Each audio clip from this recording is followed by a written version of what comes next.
Hello, my name is Lillian Okibe. Welcome to my channel.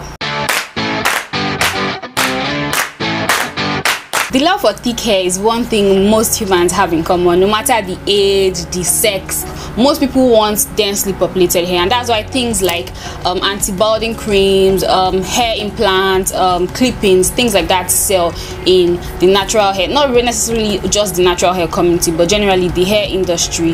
Having densely populated hair, or what many people refer to as thick hair, is not really so difficult. This is what my hair used to look like, and this is what it looks like now. So if you compare it to, you see that my hair has thickened out over time, and I've been able to help friends and family to thicken their hair too.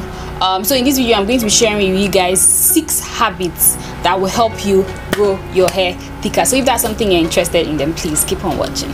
The first habit that will help you to thicken your hair, and not just only thicken your hair but even grow your hair longer, is reducing your use of brushes and combs. I know that there are so many people that cannot do without brushes and combs, and that's why I do not say eliminate the use of brushes and combs altogether. If you can, that's really nice, even though fingers are really more gentle and the best detangling tool. There are certain styles that you cannot achieve with just your fingers, so I totally understand that. Most brushes and combs were not created having you in mind. Whether you accept it or not, that's the truth.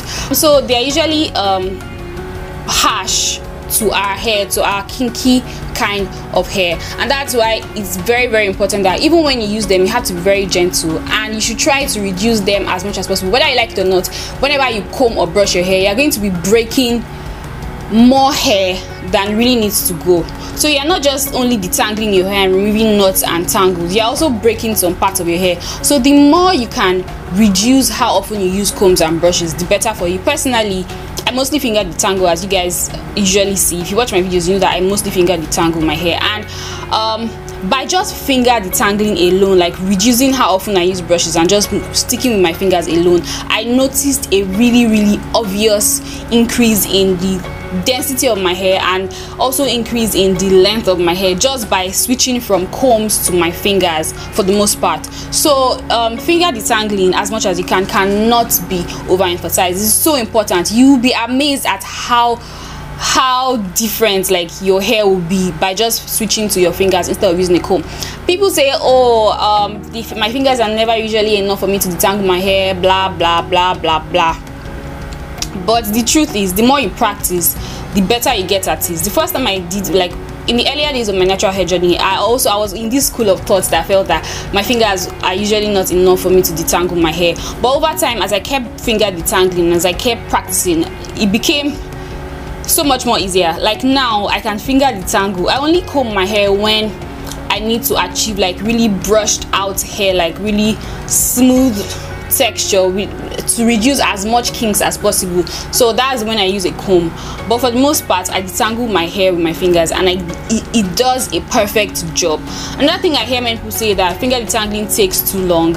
Well, it also has to do with practice. For me now, when I detangle my hair with my fingers, it takes way less time than when I use a comb. I've illustrated this already on my channel. I think I have a video on that. I'll leave it here in cards, showing you guys how much effort and time it actually takes me to detangle my hair with a comb. And even when I finger detangle other people's hair, it's also the same thing. So it's not even about that my hair doesn't tangle up. Like, I've gotten so used to finger detangling that now I'm a lot faster with using my fingers than using a comb or a brush. So as much as you can, reduce your use of combs and brushes. Like, it will just do you so much good. You will not even be able to believe your eyes when you start to see how much difference that it makes.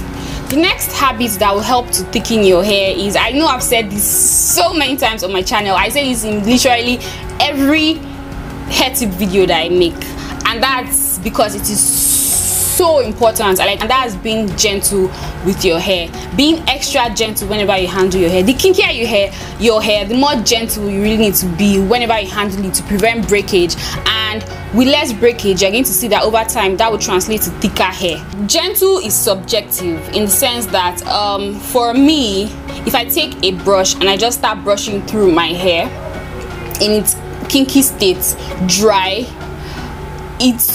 that will not be gentle for me because of the nature of my hair. But if someone who has straight hair takes a brush and brushes through their hair dry, if the person is careful, that may be gentle. I don't know if that makes sense. So gentle is subjective. If anything you're doing, if it causes you pain, whether it's brushing or combing or plaiting or like twisting, whatever it is they are doing, if it's causing you any form of pain, then it shows that you're not gentle enough. You need to stop, take a deep breath. If you're stressed out, postpone that thing that you're doing to a later time when you're more relaxed. Being gentle is so important, and there are so many damages that you can prevent if only you can just be gentle. Being gentle, I cannot say this enough. It is so important. Natural hair does not have to be painful. It doesn't have to be painful. It doesn't have to be painful. People say, oh, I have thick hair, so that means that whenever I detangle my hair, whenever I style my hair, whenever I comb my hair, I have to go through pain because my hair is really kinky and really thick. Like, it doesn't have to be. It shows that you're not being gentle. You should not be going through pain when you're doing your hair. If you're going through pain when you're doing your hair, then sis, you're not being gentle enough. You need to be gentle to your hair if you want it to grow long, or even if you want it to grow thick. Being gentle is so important. You cannot bypass that. You have to be gentle to your hair, period. The next habit that will help you thicken your hair is making your hairstyles loose. Now, this is you guys that watch my videos know that loose is my style. All my styles are loose. The style I'm currently wearing, like these are actually mini braids. If you do not watch the video, I'm going to leave it here in the card so that you guys can go and check it out. But it was done loose. Loose is a style. Loose is a vibe. Like, making your styles loose will instantly make your hair appear thicker. And over time, that appearance of being thicker will actually become your reality. Your hair will actually become thicker. So the thing is, whenever you do your hair, the tighter you make the style, the higher chances of experiencing breakage whenever you do it. So making your styles loose will drastically affect the thickness of your hair. Your hair will become obviously thicker. When you're doing buns and puffs, you're making it tight. When you're doing braids, you're making it tight. Cornrows tight, everything tight. Before you know it, auntie, all your hair will go with the tight styles, and before you know it, you're going to be bald. Like, there's no way around it. The looser the style, the better for you. The looser the style, the less pain you're going to have to go through. The looser the style, the less tension you're putting on your hair strands and also on the root of your hair. So your hair is generally going to be happier when you make your styles loose. And when your hair is happier, it gives you room for it to flourish. And over time, you're going to see that your hair is going to become thicker. Or you can get away with doing any style, like any style, if only you can make your styles loose. Now, people say that it's no secret in natural hair community that people say that wearing puffs and buns all the time will damage your hair, it will damage your hairline, blah blah blah, and things like that. And puff and bun is like my go-to hairstyle. I wear that all the time. I wear them so often, but because I make them really loose, if you guys follow me on Instagram, then you see how my puffs are. They are usually loose. You cannot obviously see any tension around my edges. I make them really loose. So those rules of, oh, do not wear buns and puffs so often because it's going to thin out your hair, it's going to remove your hairline, doesn't apply for me. Why? Because I make my styles loose. You can get away with basically any style if only you can just make your styles loose. The next habit that will make your hair thicken out is water. Now, when I say water, most people think, oh, drink water. Yes, drinking water is so important. It is important, but also water your hair. Your hair thrives when you water it. Your hair is a plant. It's just like a plant. It thrives when you water it. I know that many people run away from watering their I said watering. Many people shy away from putting water on their hair because of shrinkage. Shrinkage is not a bad thing. Shrinkage is a good thing. Shrinkage is a blessing. It's because of shrinkage what many people fail to understand is that shrinkage actually adds to the volume. Like, yes, when your hair shrinks, it coils up and so it's shorter, but because you have like more length compressing into something smaller, so it's going to be swollen. I don't know if that makes sense. Yes, it's going to be shorter, but it's going to be wider, so that width is going to translate into some more volume. Apart from that, applying water on your hair like helps it to thrive and helps it to flourish. If you water your hair frequently, what happens is that your hair is going to be moisture trained, so it's going to feel its best. It's going to be more healthy, it's going to be more plump, it's going to be more bouncy. And when your hair is more plump and bouncy, it will instantly look thicker, and over time that instant look of being thicker will become into reality. Like when I first went natural, I used to shy away from water because I just felt I needed to show off my length. So I used to go like weeks without washing my hair just because I didn't want to get my hair wet, and I didn't want to start from the scratch, because like once you wash your hair and you pour water on it, it's going to take a while for your hair to stretch back, except if you use a blow dryer or something. But if it's going to take a while for your hair to stretch back, for example, like if you wash your hair today and then you braid it, and then you take down the braid a few days later and braid it again, and then you take down the braid and braid it again, the more you braid your hair without wetting it, the more stretch it's going to get over time, you know. So I used to go like weeks or even months without washing my hair, because the more I like manipulated my hair, the more stretch I got. And so like when it's like 4 like weeks after my last wash day, my hair is going to be really stretched, so I usually have more volume to show off and more length to show off, because I never used to wet my hair. But I didn't know that I was actually doing my hair more damage than good. Wetting your hair frequently helps to make your hair more elastic, and when your hair is more elastic, it's going to break less. So some things that you're going to get away with because your hair is like healthy and elastic, someone else who refuses to water their hair because they are afraid of shrinkage will not be able to get away with it. Yes, your hair is going to look shorter because you have more shrinkage to it, and the more you water your hair, the more your hair is just going to want to shrink. So but it's going to be more healthy. So even though the length is not showing at that particular time, it's there, it's just being humble, you know. So when you decide to like stretch your hair or like blow out your hair or whatever you want to do, you're going to see like, oh, I never knew my hair was this long. Basically, wetting your hair often, applying water in your hair frequently is very important. I recommend that at least once a week, get your hair soaking wet. Even if you do not wash, you don't want to wash your hair, but like once a week, wet your hair, rinse it with water, let it drink water, as much water as it wants to, at least once a week. Water is so important. Like, it's so important. It's going to, your hair is going to be the healthiest that it will ever be when you water it frequently. And just look at our men. Our men, they wet their hair every day. Like most of them wet their hair basically every day. Look at how healthy. Like some of the, even though they do not keep their hair to grow long, our men do not keep their hair to grow long, but like some of the most healthy hair you will ever see most likely is on the head of a man. Like because of water. That's it. Even though many of them do not really use hair products and things like that, but one thing I know is that they have really healthy looking and feeling hair. That's something that I just look at my brother's hair, even though like it should be way shorter than mine, but I'm like, oh my god, your hair looks so good, like your hair is so healthy.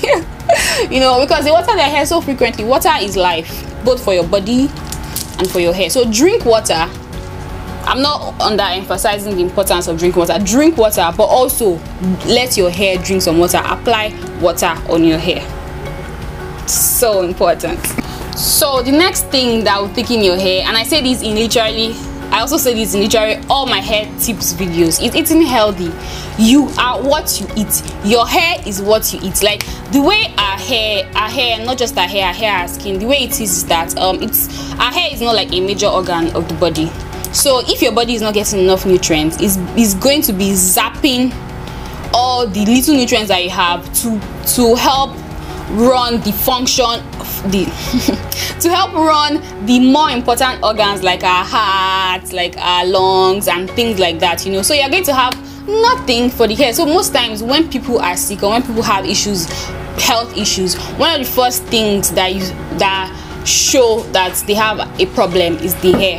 So it's very important to make sure that you're eating enough nutrients such that you have some extra that your body is going to pump into the hair so that it grows in its healthy state. No matter the products you use, no matter all the other tips you do, no matter how gentle you are and everything like that, if your diet, if you're not eating healthy, if your body is not getting enough nutrients that it needs to flourish, your hair is going to thin out. Like if you are deficient in certain nutrients, your hair is going to thin out, no matter how expensive the product you're using is, no matter how gentle you are to your hair, no matter whatever you're doing. If that's why, like, your diet, this is the starting point and it's like the most important if you want your hair to be thick and you want your hair to be healthy looking in general. Things like zinc, like protein, like vitamin A, C, D, E, you know, those are like biotin. Those are very crucial things that are important for your hair to be the thickest, grow the thickest that it can possibly be. So now we are done talking about like the routines and like the habits that you need to do to help your hair grow. Now we are going to move on to products. If you want your hair to grow thicker, you have to choose your products wisely. Like, you have to look out for products that, if you're going to the store, like to buy stubborn products, you have to be looking out for ingredients that are going to be nourishing to your hair and are going to aid in thickening of your hair. If you're also like opting for DIYs or things that you mix yourself, you want to be looking at ingredients that are going to benefit your hair in the sense that they are going to help your hair thicken out or like maintain the integrity of your hair. So I'm going to be sharing a few with you guys. The first thing is Jamaican Black castor oil. Jamaican Black castor oil, like, people can testify to it, it will actually help your hair thicken out. Like, it helps. I don't know the science behind Jamaican Black castor oil, and if you watch, I think I have like a how to thicken your hair video already on my channel, and I think I talked about Jamaican Black castor oil, but I wasn't really sure of what I was saying back then because I was doubting what I was saying, because I'm one of those people that believe that products do not grow hair, products do not thicken hair, you know, that kind of thing. Like, the things you apply cannot do. I'm one of those people that used to believe that, but I have seen that that's a lie. Like, there are certain things that you apply on your hair that will actually, I don't know the science behind it, that will actually help your hair to thicken out or to grow well. I don't know if that makes sense. So, one, Jamaican Black castor oil. I've always used Jamaican Black castor oil. If you've been watching my videos, then you know that. But back then, I used to use Jamaican Black castor oil that was mixed with coconut oil, so like coconut flavored one. I had no idea that I was missing out on a lot because I used to use it mainly for the smell, and I never really like got the benefits of Jamaican Black castor oil that I used to see online, until one time I went to the market. I actually ordered online, and I ordered for the coconut flavored one, as I always do. But this, I don't know whether it was a mistake or maybe they did not have the coconut flavored Jamaican Black castor oil, but they sent me the extra dark, like pure 100% Jamaican Black castor oil. So I thought of returning it, but I don't want to go through that stress, so I decided to use it anyways, even though it did not have that smell. With just 2 weeks of use, like, I could notice an obvious thickening, because I actually was applying it around like my hairline. I noticed obvious thickening of my hairline. I could not believe my eyes. Like, I was so surprised, because I'm one of those, like I said, I'm one of those people that do not believe that topical application of things can do much to your hair. I was so surprised. Like, I could see obvious thickening of my hairline. Like, I don't know if you guys have noticed, like, if you watch my videos, my old videos, and compare them to like my videos from like 1 year ago, if you watch them, compare them to now, you would see that my hair has gotten thicker, especially around my hairline. Like, for the inner part of my hair, you can't really notice much, because like even last year my hair was actually thick, so you will not really notice. But for around my hairline, you see that my hairline has thickened out, and Jamaican Black castor oil is one of the reasons why that's that. So if you are having issues with thinning hair, I highly recommend Jamaican Black castor oil, not the one mixed with any other thing, like pure 100% Jamaican Black castor oil. Now, the smell is not the best, but I like the smell actually. Funny enough, like, people usually say, oh, I hate the smell of Jamaican Black castor oil, but I have no problem with the smell. Like, I feel like it smells nice. I like the smell, so I don't mind it. So I highly recommend Jamaican Black castor oil if you're having issues with thinning hair. My last how to thicken your hair video, I talked about ginger, but I was not really sure of my results, because it was like relatively new. I introduced it to my hair relatively like not too long ago, so I do not feel confident enough to say things, because I'm one of those, I do not like telling you guys things that I've not seen work. I don't like just saying things just because for clicks or things like that. If I'm not sure that something works, then I'm not going to say it works. Like, that's just how I am, because I don't want you guys to do things because I said it and then you realize that I was telling a lie. So even though I know that people's hair everyone is different, you know, so what works for you may not work for you. But if I tell you something works, I want to be sure that yes, I've seen it work on my hair, and then you can take it to the bank, and anyway I'll tell you that this actually worked for me, you know, just to help you guys out, so that I'm not just like sharing cock and bull stories. So last time I talked about ginger, I was not really sure what I was saying, but now I've used it consistently for over a year now, and I can tell you that ginger works. Now people say onions work too, but I've never used, I tried using onions once, and I never used it again because it made my scalp itchy. I don't know why, and also because the smell is kind of like stronger, and I don't really like the smell of onions in my hair, so that's why I've not used onions. But I heard that onions work too, so you can give that a try if you don't want to try ginger. But I'm telling you, ginger works. Ginger is one of the reasons why my hair has gotten thicker, like over time. Like, ginger works. It works, and like it works in such a way that it helps to, I don't know, it kind of helps to stimulate your hair growth from the roots. So it helps to revive like all those, because everyone is born with a certain number of hair follicles, so there's nothing you can do to increase the number of follicles that you already have. That's why, to an extent, the thickness of your hair is already predetermined before you give birth. But due to different things in life, maybe due to different traumas, your hair care practices or products use different things, some of the follicles that you already have on your hair are dormant, meaning that they are there but they do not have any hair in them, and no hair is growing out of it. So using all these products will help to, like, the follicles are already sleeping where there is nothing on it, like there is no hair growing from it. It will help to wake them up. Oh yeah, wake up and start producing hair. That is like an example of what things like ginger and Jamaican black castor oil does. So when you have thinning hair, because many of us really do not know how thick our hair can be, because we have been doing so much damage to our hair for so long that many of us think our hair is thin, but in the real case, you have follicles in your hair that are not active, they are sleeping. So you need something to wake it up, and that's what ginger can do. Ginger will wake that follicle that is already sleeping to rise up and start producing hair. I've seen it work in my hair, and like, I just want you guys to reap the benefits too. If you've not started using ginger and you're having issues with thinning hair, I highly recommend it. Now I should also warn you that ginger has like a tingling / burning sensation on the scalp, so you want to do a patch test first to be sure that you're not allergic to it. But if you're not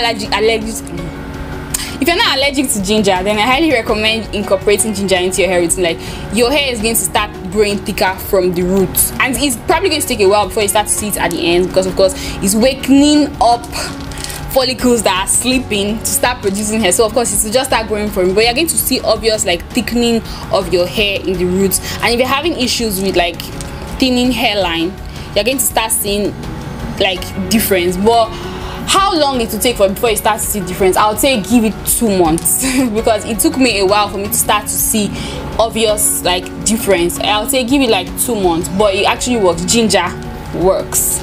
I'm going to be sharing with you other ingredients that do not necessarily help to stimulate hair growth at the roots, but they help to make your hair more manageable, such that it becomes easier for you to grow your hair thicker. The first thing I'm going to be sharing is aloe vera. If you guys have been watching my videos for at least since 2019, like mid 2019, then you know that aloe vera is something I started using back then, like about 2019, mid 2019 actually.